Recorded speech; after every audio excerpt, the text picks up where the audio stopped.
Saludos, muy buenas tardes, sean todos bienvenidos como no a un programa de los profesionales del Canal 4TV. Acercar a ustedes el mundo profesional es nuestro objetivo y la situación que padece y están viviendo el sector profesional. En este caso nos vamos a centrar en el sector del transporte, que fueron uno de los sectores, y no nos olvidamos de este tema cuando se marcaba el estado de alarma, este estado de quedarnos todos en casa. Uno de los sectores que sí estuvo en primera línea trabajando era el sector del transporte y fue primordial para que no hubiera desabastecimiento en los centros comerciales o en los almacenes de logística alimentaria, y también en este caso con esa movilidad del transporte con todas las medidas de seguridad. Pues bien, por hablar de estos temas y de otros temas más de interés, que seguro que ustedes también estarán pendientes y querrán tener esa información, pues nos comparte esta tarde en este programa como invitado don José Ángel Hernández Ponce, que es el secretario general en Federación de Empresarios de Transporte de Canarias. Muy buenas tardes. Muy buenas tardes. ¿Cómo estamos? Muy bien. Lo veo fuerte, pletórico. Sí, dicen que en los peores momentos hay que tener mayor energía. La verdad que sí, pero ¿y cómo se hace eso? Pues sacando ilusión de donde no sabemos que se puede sacar. La verdad es que el papel de una federación empresarial como la nuestra en estos momentos precisamente es transmitir fuerza, energía a los empresarios, a los trabajadores y a la sociedad. Entendemos que nuestro sector, como bien acabas de decir en la introducción, fue clave durante el estado de alarma.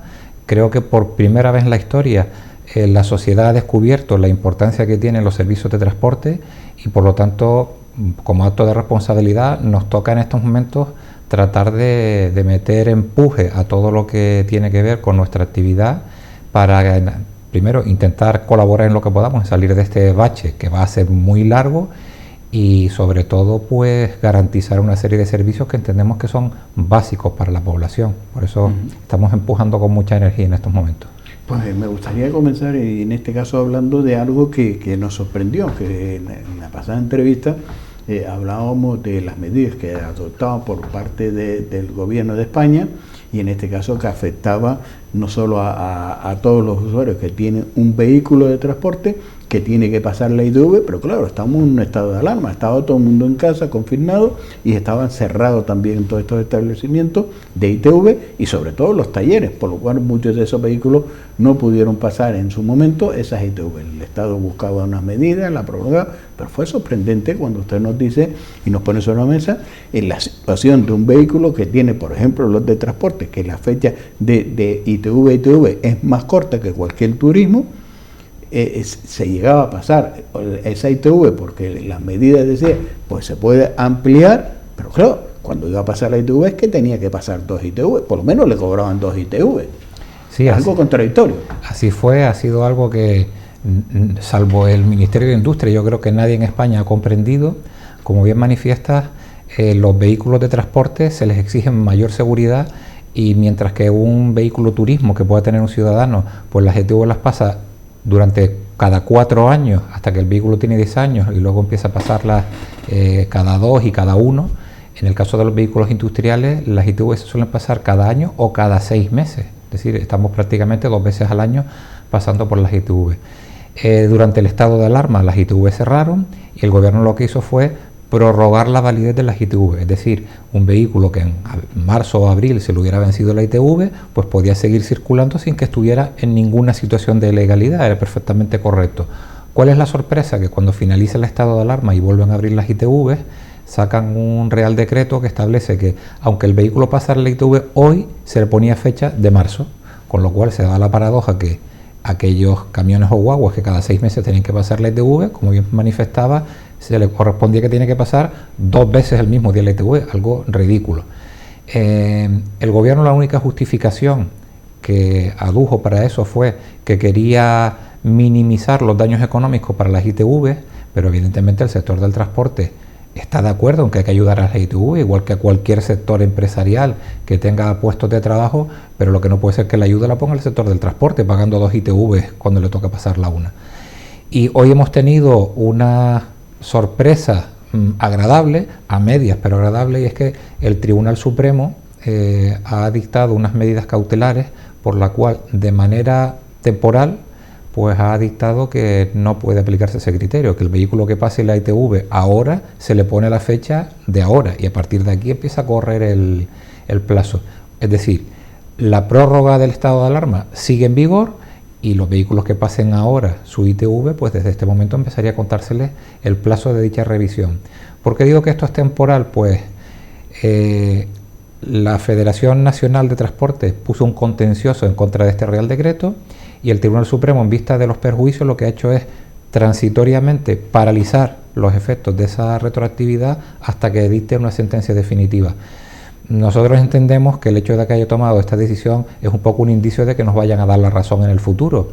Y entendemos que es una alegría no solo por lo económico, sino por el perjuicio que es estar parando camiones y guaguas para llevarlos a la ITV, pues como digo, 2 veces en el mismo día o en la misma semana 2 veces, lo cual era absolutamente ridículo. Que era totalmente contradictorio, sí, e ilógico. Ilógico, y lo mismo que nos pasaba a los profesionales, le podía pasar también a un ciudadano particular con cualquier tipo de vehículo. Por lo cual, ¿ahora en qué situación están los vehículos a la hora de pasar la ITV? Bueno, ahora... ¿Siguen con los 6 meses o hay una prórroga? La medida, digamos que estamos dando una primicia, porque la medida es una decisión del Tribunal Supremo de ayer, de fecha día 30 de septiembre.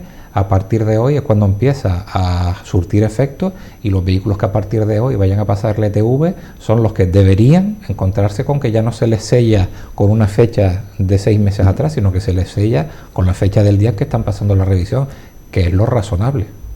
Y esa información, pero claro, ahora seguro que nos están viendo muchas personas que tienen sus vehículos, que tienen que pasar la ITV y a lo mejor esa información todavía no le ha llegado a las propias ITV.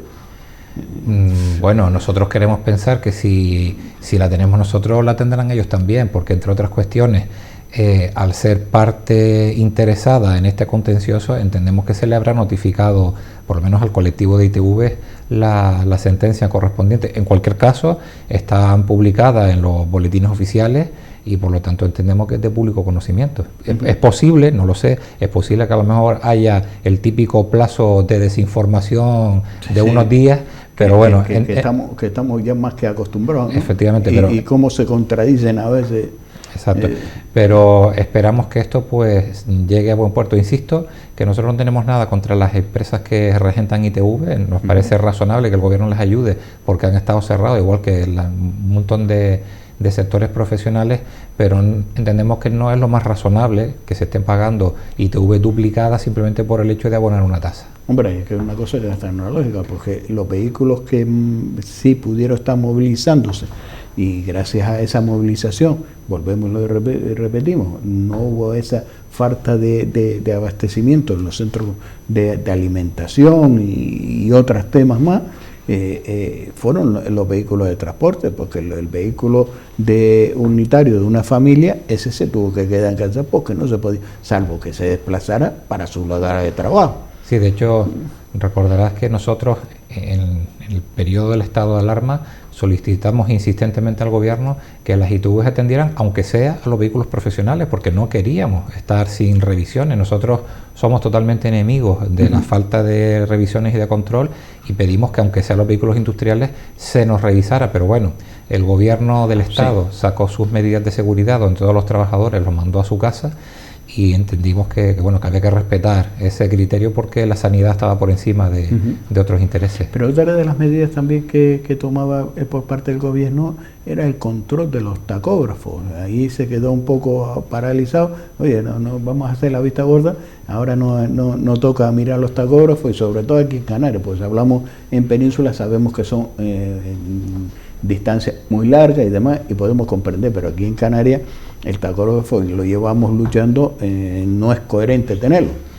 No, por lo menos no es coherente tal cual está puesto. Nosotros tenemos prácticamente el mismo aparato y la misma normativa de control, como bien dices, que aquellas empresas que hacen transporte internacional, que hacen miles de kilómetros, y eso es imposible. Y por lo tanto, una gran parte de las irregularidades que puedan encontrar las autoridades tienen que ver pues con despistes o con pequeños desajustes de la norma con la realidad canaria.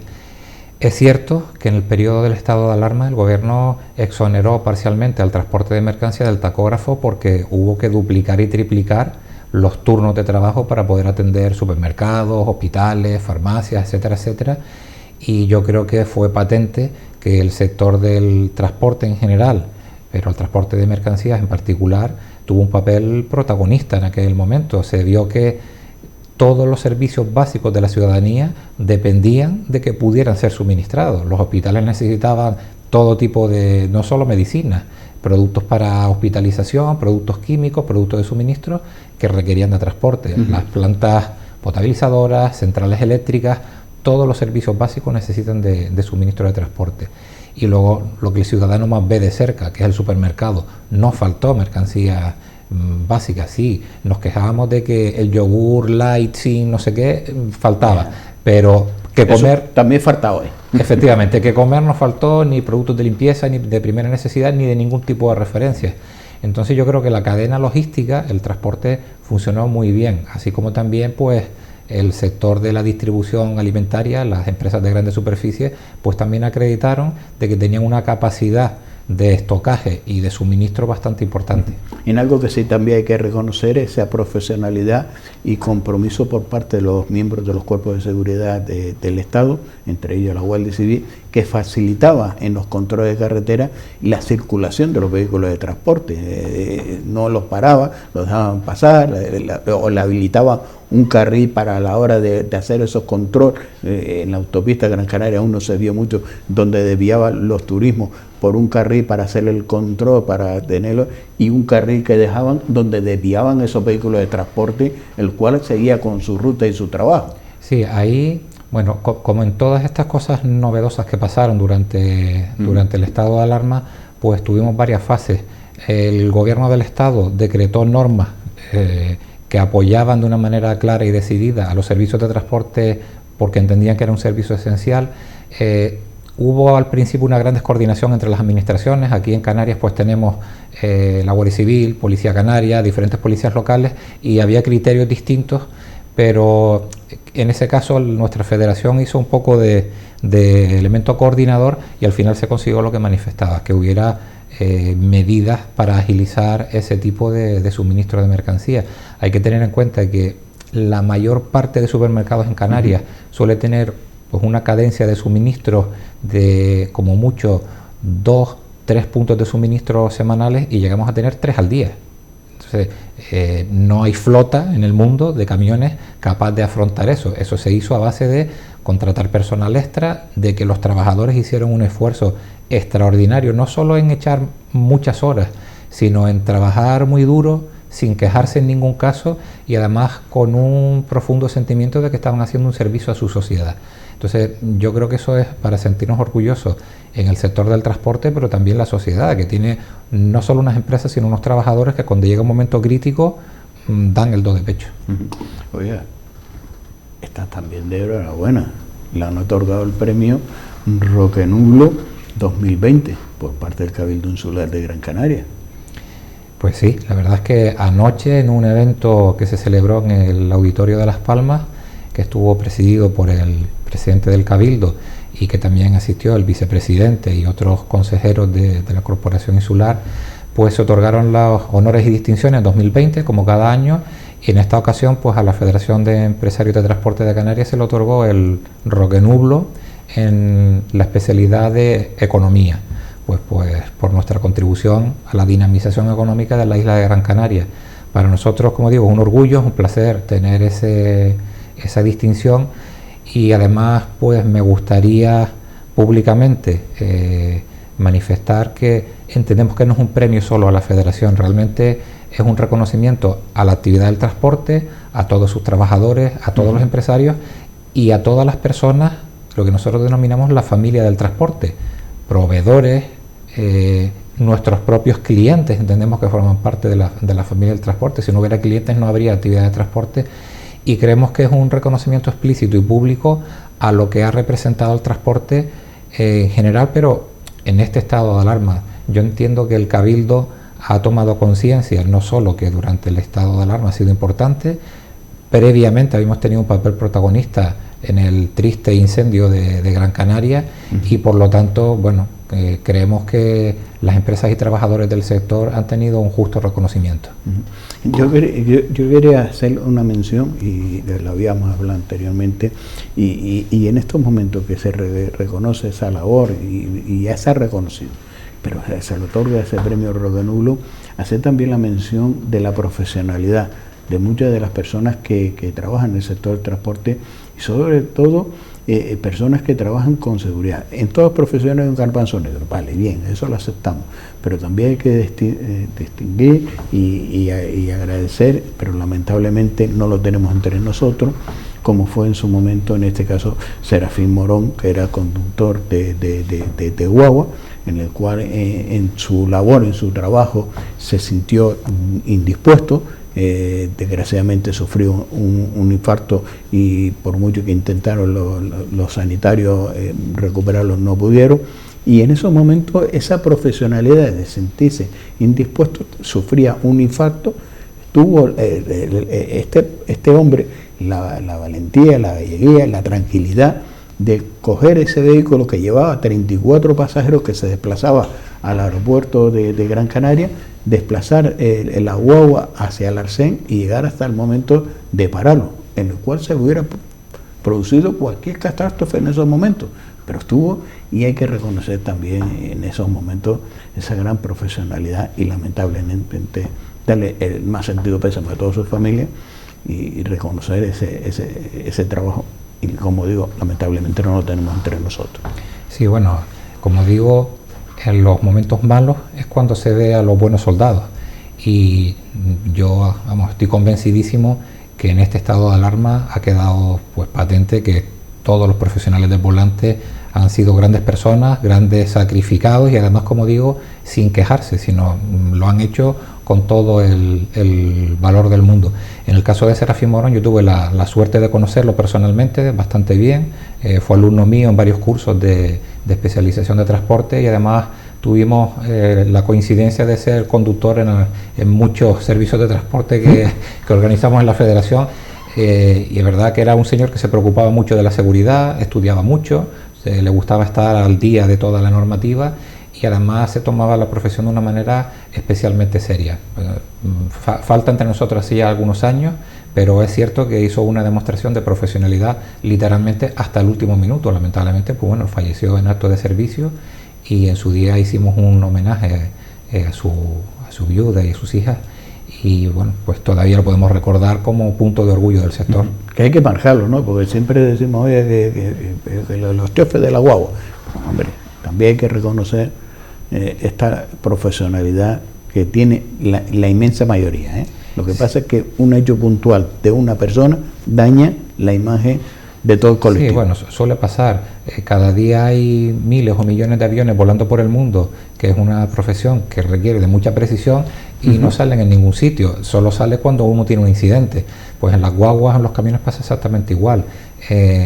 Lo milagroso es que haya pues 6.750 guaguas en Canarias o 27.000 camiones realizando servicios, y que prácticamente no pase nada cada día, y si pasa algo es un roce de tráfico, pero que no hay víctimas, que es lo importante. Eso dice mucho de la profesionalidad de los trabajadores y del empeño que ponen las empresas en dotar de formación y de elementos de seguridad pues a los servicios que prestan a los clientes. El número que ha dado usted de huevos de camiones. Sí, el transporte... Decimos, ¿dónde están metidos todas esas huevos de todos esos camiones? Pues sí, el transporte, a mí me gusta recordarlo porque quizás perdemos la dimensión. En cuanto a economía, el transporte representa, el transporte y la logística, el 8,7% de la economía canaria, que es mucho, es muchísimo. Y luego, es verdad, tenemos 6.750 guaguas, 27.000 camiones, hay también en torno a 6.500 taxis, existen unas 800 ambulancias entre todas las islas, es decir, son flotas realmente importantes, y un número además fluctuante de vehículos de alquiler. Digo fluctuante porque en un momento dado puedan haber 10.000 y en otro momento dado podemos tener 30.000 según funciona el turismo. Ahora lamentablemente no hay marco económico para el vehículo de alquiler, pero la actividad del transporte mueve muchísimos vehículos, y llama la atención porque además, en proporción a nuestro territorio, tenemos una flota excesivamente grande, pero excesivamente grande porque hay que replicarla en las diferentes islas. En territorio continental, una empresa de guaguas o de camiones puede operar en un radio diario de 300-400 kilómetros. Aquí el recorrido diario es la isla, y quien quiera montar otra unidad de transporte en otra isla tiene que montar otra cochera con otra flota porque no se puede comunicar. Por lo cual es un doble coste, por no decir, por decir un doble, nos quedamos cortos. Claro, sí. Es decir, la proporción entre la población y las toneladas que movemos, los pasajeros que movemos y el número de vehículos, es que tenemos muchísimos vehículos, pero es por la estructura que tenemos geográfica de Canarias. Por lo cual el crecimiento de inversión para crecer un empresario en el sector del transporte se encuentra un poco maniatado. Tiene que ser un doble inversión. Claro, es muy difícil. Si un empresario de Gran Canaria mañana decidiera ampliar horizontes y tratar de poner una guagua o un camión o un vehículo de lo que sea en otra isla, tiene que buscar otro garaje, otro taller mecánico que lo atienda, otro servicio de combustible, tiene que buscar de todo lo mismo que tiene en Gran Canaria, duplicarlo aunque sea para un vehículo, con lo cual se hace muy complicado el expandir. Las empresas canarias a lo largo de los años, algunas de ellas han ido expandiéndose y trabajan algunas en 2, 3 o 4 islas, pero son las menos, porque es muy complicado, requiere una inversión costosísima. Un empresario canario que trabaje en más de una isla probablemente haya invertido más del triple que un empresario de territorio continental para atender una distancia kilométrica similar. Don José Ángel, nos vamos a ir a unos minutos de publicidad y a la vuelta volvemos nuevamente con todos ustedes compartiendo este tiempo de los profesionales de Canal 4 TV, hoy destinado al sector del transporte, un sector vital en el tema de la pandemia. Y como estamos escuchando al secretario general en Federación de Empresarios de Transporte en Canarias, pues fíjese lo que mueve y lo que mueve en la economía. Si el transporte se paralizara, madre mía, que Dios nos coja confesado a todos.